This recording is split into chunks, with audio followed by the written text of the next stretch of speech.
On today's show, 50 wins is gonna have to wait as the Rockets fall to the Lakers. Jalen Green and Fred VanVleet struggling to score in the backcourt. And did Ime Udoka get outcoached by JJ Redick? It's all coming up right here at Locked On Rockets. This is Mission Control, Houston. Ignition sequence start.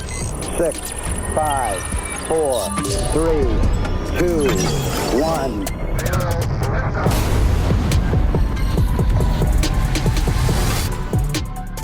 What's up and welcome to another edition of Locked On Rockets, your daily podcast home for everything Houston Rockets basketball. As always, I'm your host, Jackson Gatlin, native Houstonian and credentialed media member. I'm also the host of Locked On NBA Thursdays. Be sure to follow along wherever you listen to your podcasts or on YouTube. Just search Locked On Rockets, where the best way you can help us grow our show is to listen every single day on a podcast platform you're choosing. Like, comment, subscribe on YouTube. Also, check out our Locked On Rockets newsletter. Would sincerely appreciate all of that support. Now, today's episode is brought to you by Game Time. Download the Game Time app, create an account, and use code LOCKEDONNBA for $20 off of your first purchase. And as always, thanks so much for making Locked On Rockets part of your day every single day, whether it's on your way to work, on your lunch break, in the gym. Thank you so much for being an everydayer. And joining us now is your weekly co-host, NBA draft enthusiast, and diehard Houston Rockets fan, Madison Moore. You can track down on Twitter at MadmanLeaks. Here to break down with me the Rockets' 104-98 loss to the Lakers. And Madison, let's just start things off, man. What's the biggest reason you think the Rockets lost this game? I think there were a lot of reasons the Rockets lost this game, but I think a lot of those reasons really culminated to coaching. I believe that Ime Udoka got out coached. Now, there was a lot of factors that were involved. We got referees, we got poor offense from our backcourt and really just all around. But ultimately, one coach had his team more prepared than the other. And I think that coach was JJ Redick. JJ Redick was prepared for what the Rockets do best, whether that be offensive rebounding, winning the possession battle during the game, whether that be a zone, whether that be all triple big lineup. JJ Redick had answers for all of those things, and he put his players in a position to execute offensively against the zone, which was really, really clever of him. I think they schemed up perfect plays to get behind the zone, get cutters behind the zone, get LeBron James or Luka getting downhill in the middle of the zone to make plays out of those spots. And when you have one of the two best playmakers to ever play the game, the zone is all about moving the ball and making threes. And that's what the Los Angeles Lakers did tonight. And I think once the Los Angeles Lakers got hot from three, once they were taking advantage of the double big lineup, Ime Udoka waited way too long to adjust his lineups and really react, because the chess battle was not working. You pay the double big lineup to protect the paint and for offensive rebounding on the offensive side of the floor. The Rockets did not offensive rebound tonight. They did not. They did not get second chance points, and JJ Redick was prepared for that. They gang rebounded defensively. We didn't have a problem with defensive rebounding. We had a problem with our offensive rebounding, right? And so that is, you could tell it was attention to detail for the Lakers and the execution of that detail. They were ready for that. And even with our double big lineups, we were not able to generate second chance points. And now our lineups are imbalanced because now we don't have the leverage we usually have. And then when you look at the other side of the ball, as the Los Angeles Lakers are going small and spreading us out, we don't get the benefits of the offensive rebounding and protecting the paint. And now we get all of the drawbacks for being so big by being spread out. And so that is what I think was the biggest issue tonight. You know, it's tough because I think I'm in agreement with you. Like, full stop. Watching this game, there were way too many moments where I felt like I was pulling my hair out thinking, what are you doing? What are these decisions? Ime, what's going on here? It felt like Ime got outcoached this game. And that almost felt like a level of, like, maybe not stubbornness is too harsh of a word, right? But kind of a predetermined notion of, okay, I'm going to play the double big lineup. I'm going to do this. I'm going to do X, Y, Z, sticking to what's been working for this Rockets team. And then even at the end of the game, right, going with Fred VanVleet over Jalen Green to close the game is something we'll definitely spend a little bit of time talking about in this show. But to me, to highlight some of the points that you just tackled, right? The offensive rebounding was a big one. JJ Redick had his guys prepared. They did a great job. They basically held the Rockets off of the offensive glass for an entire half. The Rockets only had 2 offensive rebounds at halftime, 0 second chance points to the first 24 minutes of action. Now they finished with 10 offensive rebounds and 10 second chance points, so they got more active on the offensive glass as the game wore on. And let's face the issue here. Being completely honest, it's going to be really hard for any team to shut out the Rockets over the course of an entire 48-minute basketball game on the glass. They're too good. They're too big. They're too physical. But they did it for a half, right? And when you look at kind of the margins for error in this game, were so razor thin. Again, this is a game decided by 6 points. That's it. And it took a lot of different things breaking the Lakers' way, as well as the Rockets not capitalizing in so many of the areas, so many of their different kind of win conditions that they've needed so far this season, right? Their half-court offense has largely been propped up by those second chance points all season long, right? They're the best offensive rebounding team in the NBA. They're top 2 or top 3 in second chance points per game in the NBA, and they weren't able to do that effectively in this game. You got to give a lot of credit to the Lakers' defense and their rebounding for keeping the Rockets away from one of their biggest strengths in this one. I will say, the other element, too, is they didn't take care of the basketball. They had 15 turnovers in this game. They did actually fare okay in the fast break department. They got out, they ran. It felt like they did generate some transition opportunities. The Rockets finished with 13 fast break points to just 10 by the Lakers, but it just wasn't enough. They didn't have enough areas where they kind of won compared to LA. LA won the free throw battle. They won the 3-point battle. And they won the sheer volume battle. That's kind of the big takeaway here, is that the Rockets' identity has been so volume-based, where they've generally gotten more shots, more attempts, more bites at the apple than the other team with those offensive rebounds, with those second and third chance opportunities. When you walk away in a game where you shoot the exact same number of shots as your opponent, both teams had 89 field goal attempts in this game. If you shoot worse than your opponent, but you shoot the same number of shots, you're going to lose the game. Like, the math advantage doesn't work in your favor at that point. Especially when you're trading 2s for 3s, which the Rockets did a lot of. That was a big one. The big lineups, yeah. That was a big one. 16 of 46 from downtown for the Lakers, and unfortunately for the Rockets, DFS and Gabe Vincent combining for 12 of those 16 threes for LA off the bench. They combined for 40 points. Just an unreal performance from those two guys. Meanwhile, for the Rockets, just 10 of 32 shooting from downtown. Dillon Brooks accounting for 3 of those. Dillon Brooks and Jabari Smith Jr. accounting for 6 of the Rockets' 10 threes, so 3 3-pointers apiece. And then the really big area of soreness for the Rockets in this game, and I know we're going to unpack this a little bit further, but the backcourt struggles. And it's kind of a mixed bag, because there were parts of the game where the backcourt was excelling and doing a good job of facilitating and getting guys involved. And you look at the playmaking numbers for Fred and Jalen. Jalen had 5 assists to just a couple turnovers. Fred had 9 assists to only 1 turnover in this game. But you can't have single-digit scoring performances on bad efficiency from your backcourt, from both of them in the same game.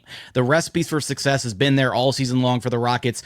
When you have one of Jalen or Fred step up and score the ball at a respectable rate or respectable clip, the Rockets are really hard to beat. If Jalen or Fred had even a moderately okay game in this one, instead of Fred's 7 points on 2 of 14 and Jalen's 9 points on 4 of 13, if either of them has an even okay night shooting the basketball, Rockets probably win this game, because they actually did enough, it felt like, to win this game, as much as we're still going to unpack and kind of dissect some of the game plan and coaching decisions from Ime Udoka here in just a moment. Yeah, man. I really felt that even though the Lakers really got going via 3, like we said, they largely kept the big 3 in check as much as you can. But offensively, like you said, our guards did not show up tonight.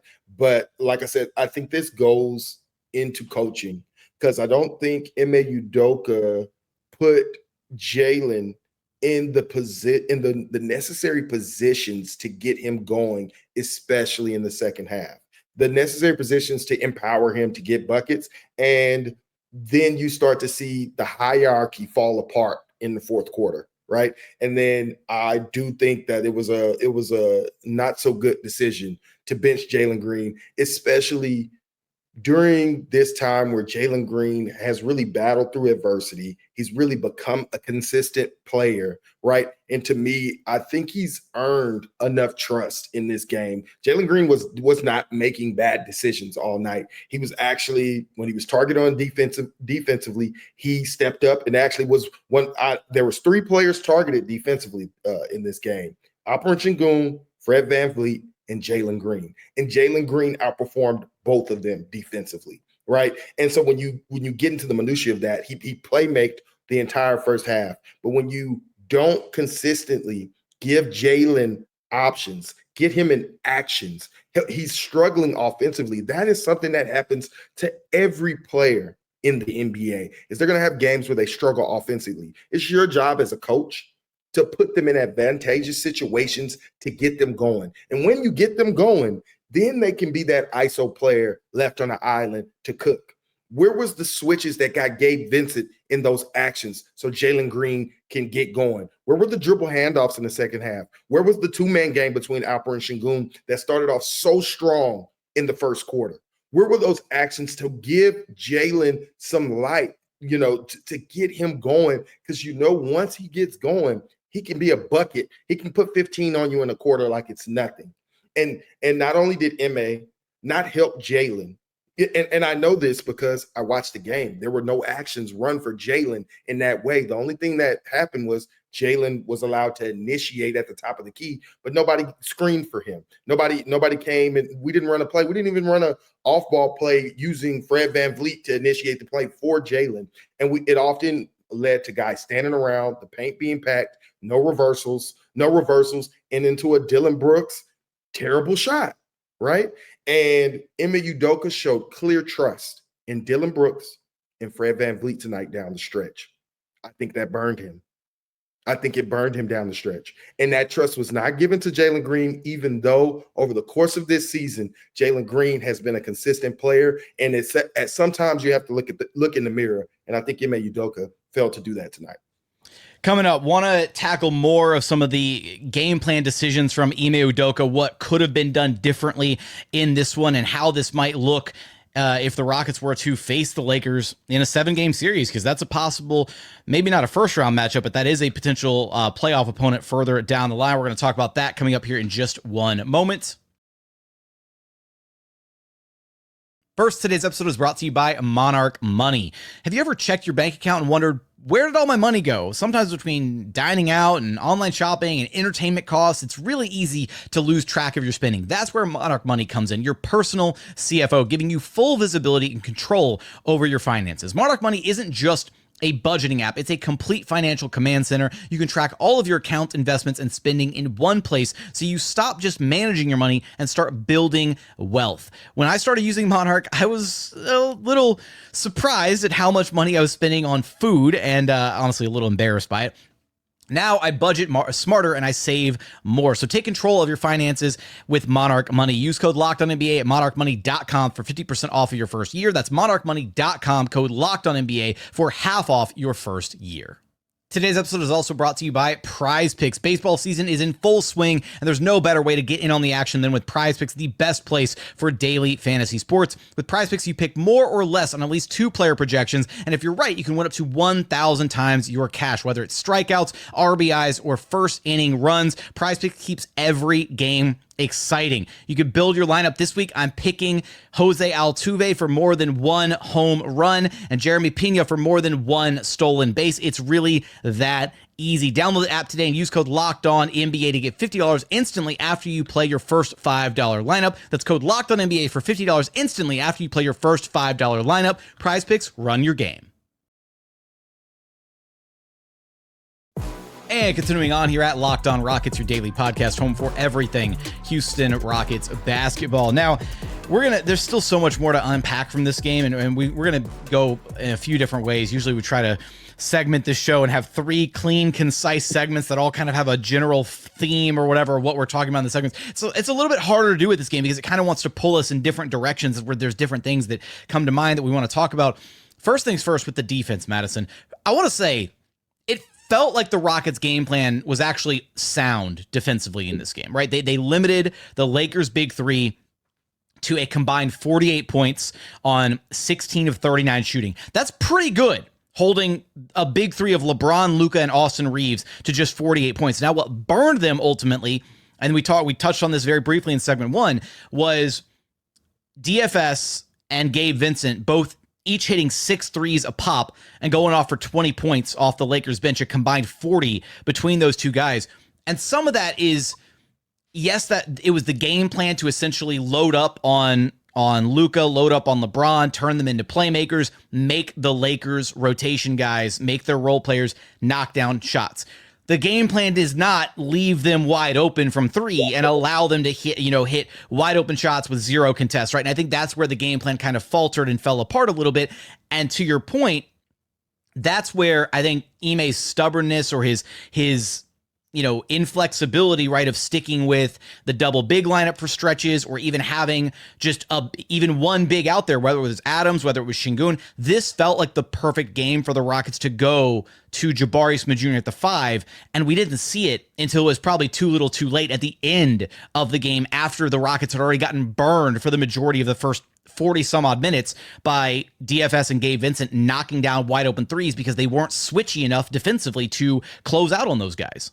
Yeah, man, and it was really painful to watch. There was a point in the third quarter, I think DFS had hit like his 6-3. In the third quarter is where I feel like it really started to get out of hand. Hit his 6-3, and Ime responded with a timeout, and he came back with Jabari, Steven Adams, and Alperen Sengun. He almost doubled down into going big in that instance, and I thought that was a bold move from Ime that did not work out for him. It did not work out well for him. They moved the ball well, and there was consistently open three-pointers by them. Now, I thought our one-on-one defenders, played fairly well. I thought, like I said, I spoke about this earlier, there were 3 players that got targeted defensively by the big wings that the Lakers have of LeBron James and Luka Doncic. But the thing that I feel like JJ Redick did a good job of was identifying the smaller players on the Rockets team to use screening to get mismatches to allow for LeBron James to take advantage of his mismatch against Fred VanVleet, as well as Luka Doncic, where they drew fouls, they got whatever they wanted, they got downhill, which really collapsed the defense and allowed for those kickouts. And the guys were so sunken into the paint when those kickouts happened, there was no chance for Steven Adams to get out to Dorian Finney-Smith for these threes. I mean, these are some wide open, butt naked threes.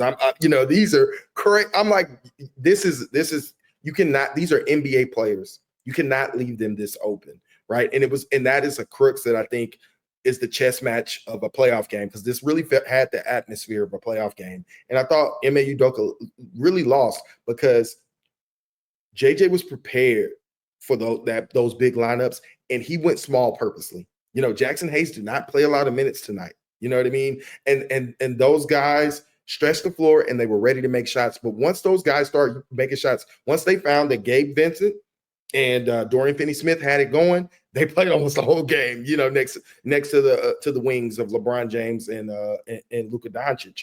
And I think that defensive chess match was a key issue throughout the game, even though I do think we still got enough stops to win this game if we had the offensive chess match we talked about, if we got our offense going. But it was too little too late to make adjustments with those guys. And I think that largely lost us the game down the stretch. What's really tough, and what I dislike about this idea, because we've seen Ime do this, he guards different star players in different ways, right? Sometimes his defensive game plan is, I'm going to let the star cook and I'm going to stay home on everybody else, right? And other times it's like, no, we're going to load up on the star and we're going to force the role players to beat us. And obviously different teams, different scouting reports.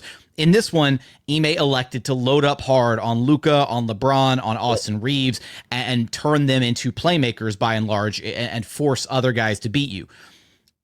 I think the best of both worlds is mixing it up in a given game, right? Because the problem is once you go the route of, okay, we're going to turn them into playmakers, we're going to, if you start letting the role players get going, the downside is star players can kind of get theirs whenever, right? Even if LeBron and Luka are quote unquote out of rhythm for 3 quarters because they've been turned into playmakers for most of the game. They can turn it on and figure out when to get theirs whenever they want. I want to commend a lot of the Rockets' individual defensive performances in this game. Thompson was sensational. He had some really spectacular stops on Luka. Dillon Brooks played some of the best defense I've seen him play all season long, really getting up. He had 2 individual stops, one on Luka first, and then the one on LeBron, and both of them just absolute, incredible high-level defense, some of the best individual defense we've seen him play all season. Jabari Smith Jr. had some great stops. Tari Eason played some solid defense. When the Rockets and their contingent of wings are able to deploy against star players like this, I wonder if it's almost better to just let the Rockets play straight up against star guys. Well, that's the issue, Jack. That's the issue, Jackson. They tried to do that, but JJ Redick was prepared to put Fred VanVleet in those actions. He was prepared to screen them off and not allow that to happen. Because I do think the Rockets played one-on-one straight up when it was when they were given the opportunity to. You're right, they did, and then they got. But JJ wouldn't, the Lakers players are too smart for that. They knew to do off-ball actions to get the looks that they wanted, and which is why I thought, if anybody needed to be benched, it should have been Fred, because Fred wasn't able to get going offensively, and he was actively the worst defender on the floor. You could argue about him and Sengun. To your point about that, and I agree with you. And to your point about that, 2 things. One, there were a couple instances late in the game, and again, this is a situation of too little, too late, and it's something that they're going to have to go back and look at on film. And if Ime wants to be able to keep Fred on the floor, especially in a matchup where he's going to get targeted defensively, they need to be as active about protecting Fred as they are about protecting Sengun. There were a couple possessions late in this game where they actually pre-switched some of the actions where they were targeting Fred, where they were looking for the screen using Fred's or the guy that Fred was defending, and instead Amin keyed in on that and pre-switched the action with Fred, which led to some possessions where Thompson was actually guarding Luka or LeBron, whoever it was. And they've done that throughout this season. Periodically they've pre-switched certain actions to keep Alperen and Sengun out of the ball screens.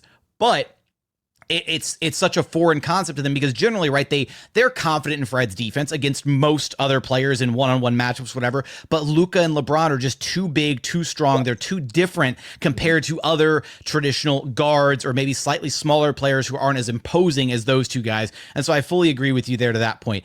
Now, on the point about Fred should have been the one getting benched. He should have been, because unfortunately, and I this is where I understand there's 2 potential saving graces for Ime here. One is that Jalen was grabbing at his hand a lot at the end of that game, right? He fell on his hand and he was grabbing at that left wrist. We don't know. We were recording this right after the game. We didn't hear or see anything about Jalen having the wrist injury or anything like that. But if the wrist was bothering Jalen enough to where Ime felt like he had to keep him on the bench, then that's an understandable reason as to why Fred was playing over Jalen. But we don't know yet. That's pure speculation.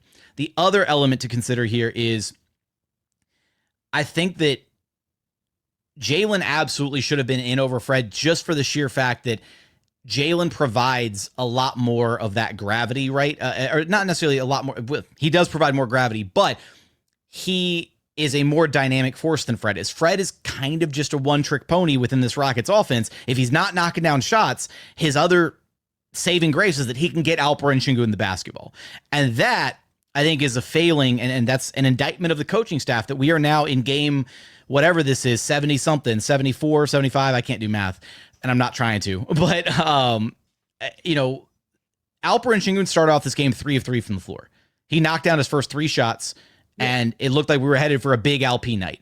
Yep. And then the Lakers schemed him out of the game completely. Yep. All they had to do was front him. All they had to do was front him with LeBron or Luka or Rui. Didn't matter who it was. You threw a defender in front of Alperen and Sengun, and the Rockets literally could not get an entry pass into LP to save their lives. That is another failing of the coaching staff. You cannot simply let your best player be that schemed completely out of a game, because at that point, you know what? Put him on the bench. If you're not going to find a way to utilize him offensively, then sit him on the bench, because you can put a better, more versatile defensive lineup out there and actually have some success. Because if you're not playing to LP's strengths, if you're not going to utilize his gravity offensively and his threat to score the ball and play make and create for teammates, then you're just hurting yourself at that point. Yeah, no, I totally agree. And that's why, to me, both of our stars were taken out of this game in one way or another. I thought Alperen, when he got opportunities, he was excellent. But like you said, those opportunities they were both taken out of the game by two different coaches. So JJ Redick took Alperen out of the game, and then Ime Udoka took Jalen out of the game. So that was yeah. No, I really am disappointed. Now, I don't want to lay everything at Ime Udoka's feet. The players play the game. Right. And I know we want to get into, the individual players, what they did wrong next seg. But I think just to wrap this up with a clean bow, Ime Udoka, I think, has done the job of getting these guys to understand how to play winning basketball. Right. He's earned the trust of his players. His players don't act out of character. Right. They're going to make mistakes. That just happens. But for the most part, he's gotten the team where they need to be as young players to understand what's a good shot, what's a bad shot, play together with continuity, and don't play outside the bounds of the offense. Right. And so the whole concept of benching Jalen after having 5 assists in the first half, right? After, I think we should be trying to transition past that and understand that, hey, this guy just, won player of the week today. Just last week, I need to find ways to be better as a coach to get my guys going, because if he's able to do that, now he can uplift. He should understand these players' strengths and weaknesses. And I think we'll get into some of the weaknesses of Jalen and what he needs to do in this next segment. Coming up, we are going to talk about some of the individual performers in this game, final thoughts and takeaways from this one. We're going to get there in just one moment.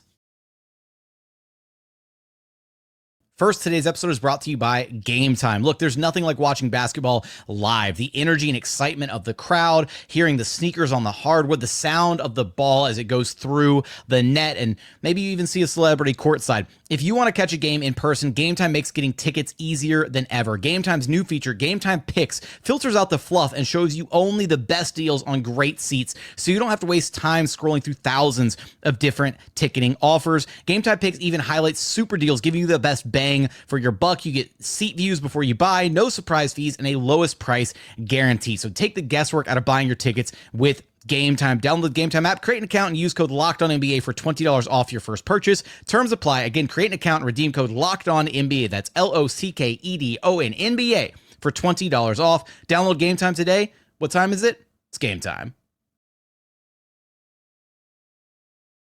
And final segment here at Locked On Rockets, your daily podcast, home for everything Houston Rockets basketball. All right, Madison, looking up and down the roster of this game, I think we can very safely say that the player of the game, though, bar none, belongs to Amen Thompson. He was solid across the board in this game. 20 points, 8 of 14 from the floor, had 5 boards, 4 assists, 2 steals, 2 blocks. Was the high point man for the Rockets in a game where scoring was really, really hard to come by.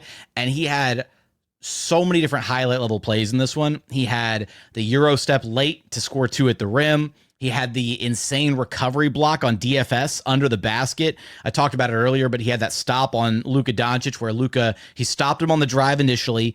He forced him into the turnaround, didn't bite on the pump fake. And then when Luka finally did shoot it, he was able to get off his feet quick enough to get a fingertip on the ball and block it going out of bounds. Just some insane, highlight reel level plays across the board in this one from him in particular. Yeah, no, and he also had a play where he got back into a play and blocked a putback. That was absolutely insane. I mean, that really momentum shifting plays and a lot of good steals. That was the DFS one. Was that okay? My bad. Yeah, Dorian Finney-Smith was the one putting the putback up. Yeah. It was so quick and it was fast. I was like, Jesus Christ. But yeah, no, Amen had an excellent game, and I want to give Jabari his flowers too. I really thought Jabari had an excellent first half, and kept that and carried that into the second half. I wish he got a little bit more minutes, been a little bit more dynamic with some pick and pop actions, especially with how the Lakers were packing the paint. But I did think he also performed very well, and of course, Alperen Sengun, even though he had some warts defensively, and that's when we get into some of the things that it's only so much can be left up to Ime. The players have to go out there and play the games. But, we start to see some of the concerns we have with Alp guarding out on the perimeter, being able to get back. But I still felt that Alp made his presence felt in the first half. He had a lot of very good recovering blocks that I thought were very impressive for Alp, and he got off to a good start. It was just, upsetting that he couldn't sustain that, over the course of the game. He had that one. He had a couple like individual like one-on-one defensive moments too. Like he had the stop on LeBron at the end of the game that turned into the Dillon Brooks like runaway freight train in transition where he got fouled and got to the free throw line. And the Rockets at that point, they were down 3. They needed a stop. And they got the stop that they needed with the LeBron James forced turnover where he was looking to isolate on Sengun. Now, whether you go back and you argue, oh, well, he fouled him, he didn't foul him, whatever, like he got the stop, and that's all that mattered. So if I were ranking defensive flaws in this game, I'm in agreement with you. I'm going to say Fred struggled the most, followed by Alp, followed by Jalen, as far as the 3 guys that were routinely getting targeted in this game. But overall, the Rockets' wings did their job in this game. Yeah. Alp did a serviceable enough job in the middle. The weakness really did come back to it was the backcourt, man. And I know we started this show off talking a little bit about some of the game plan stuff with Ime and the decision making, but I really do come back to, even though we can sit here and dissect and break apart the mistakes that were made over the course of this game and think, well, what would we do if you could redo this game? What would we like to see Ime do differently the next time these two teams play, which they do play again one more time before the season's over. So they get one more good look at the Lakers in LA again, unfortunately. So no home cooking on the Rockets side of things, even though there was plenty of home cooking by the refs in this one. My God, there were unbiased third parties tuning into this game on national TV saying, damn, the Rockets are getting screwed. And I was like, yeah, tell me about it, man.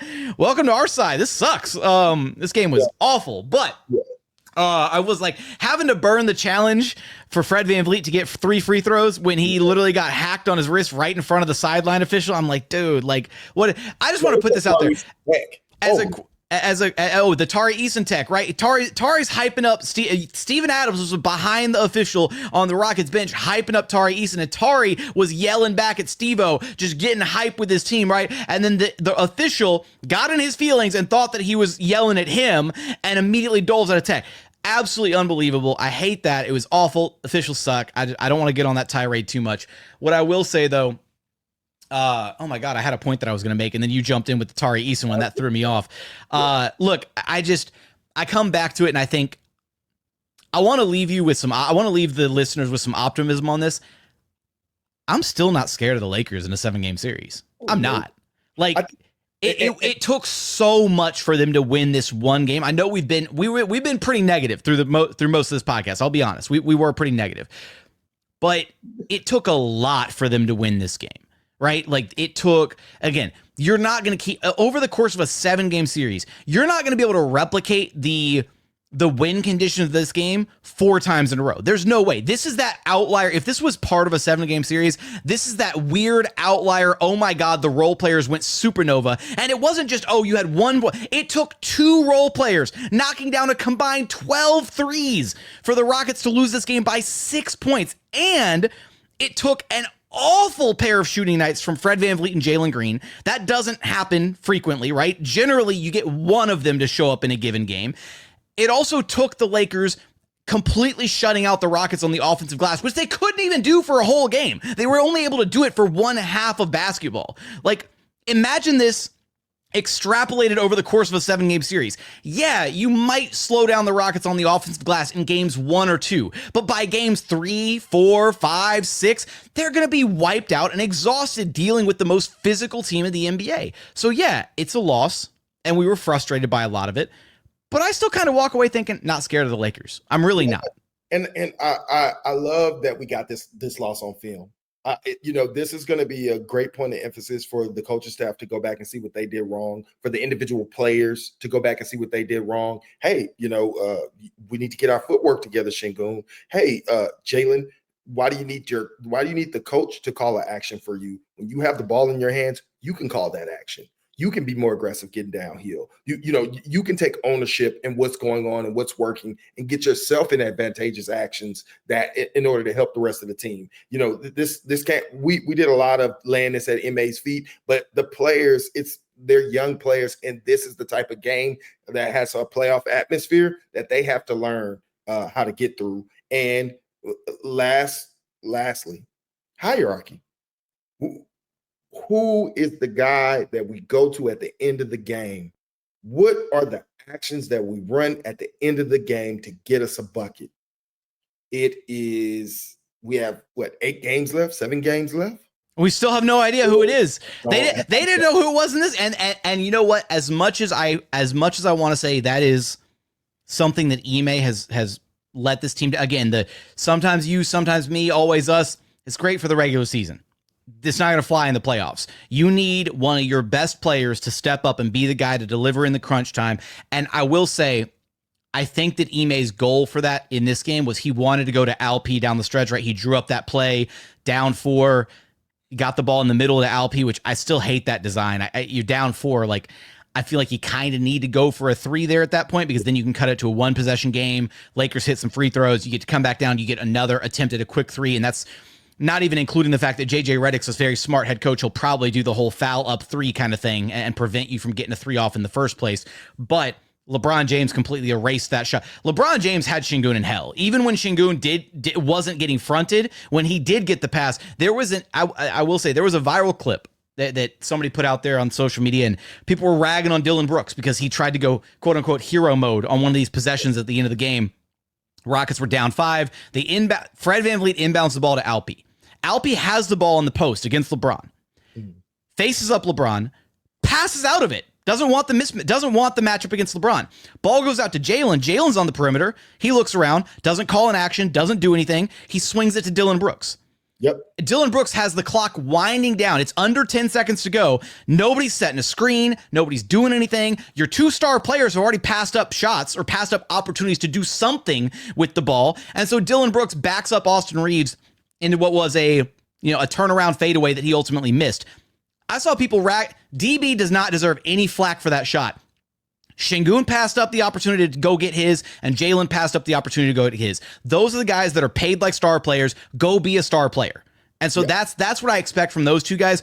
Dillon was just trying to find a way to put some points on the board. And was Dillon perfect in this game? Did he have some overzealous shot attempts, in the fourth quarter, maybe some quick trigger 3s or that turnaround fade? Sure, maybe. But if nobody else is going to do anything, if there's no semblance of a structure or play calls being had, then that's not Dillon's fault, man. That's all I wanted to say. I'm glad you brought that up, because in my mind, I think, hey, Dillon, reverse it. Like reverse it back to Jalen. No, he didn't have time to reverse it. Like, the clock was winding down. You think if Jayshawn Tate catches that ball, he's not reversing it back to Jalen Green? But you're right. Alpe and Jalen, you need to take charge of those possessions. You need to get yourself in actions. And they did not do that at the end of the game tonight. I'm imploring Ime to empower them to do that, to tell them, hey, you are my guys. I need you to make plays at the end of the games. And then they kind of seem like they're scared or don't know what to do. And you end up with Dillon Brooks and Fred VanVleet saying, well, I'm not going to be scared. I'm going to get it up. And so I think you're right. Alpe and Jalen have to take responsibility for that. And that's probably really what got Jalen benched, because a lot of those possessions, he didn't call the action. He took one step inside the 3-point line and swung it to a wing player. Really didn't get the defense moving at all. And I was upset because I was like, there's no actions being run to really get Jalen downhill in a way where he can make better plays than this, rather than one read plays. But Jalen has that responsibility to make those plays as well. So I definitely agree with you. We want to know your thoughts from this Rockets loss. Are we overreacting? We got real dark in this podcast, Madison. This is the playoffs. This is a taste. This is a taste. This is going to be a taste of postseason basketball, and the Rockets have some half-court offensive demons that they desperately need to exercise if they want to be able to win a playoff series, or win even some playoff games at this point. We'll see. We want to know your thoughts on this Rockets-Lakers matchup. Let us know in the YouTube comments. Madison, let everybody know where they can track you down at. You can find me at MadmanLeaks on Twitter. Come talk Rockets basketball and NBA draft with me. That's going to do it for another edition of Locked On Rockets. As always, thanks so much for checking out the show. Remember, the best way you can help us grow our show is to listen every single day on a podcast platform of your choosing. Like, comment, subscribe on YouTube. Also, check out our Locked On Rockets newsletter. But as always, thank you so much for watching. Thank you so much for listening. And we look forward to having you back right here at Locked On Rockets, your daily podcast home for everything Houston Rockets basketball.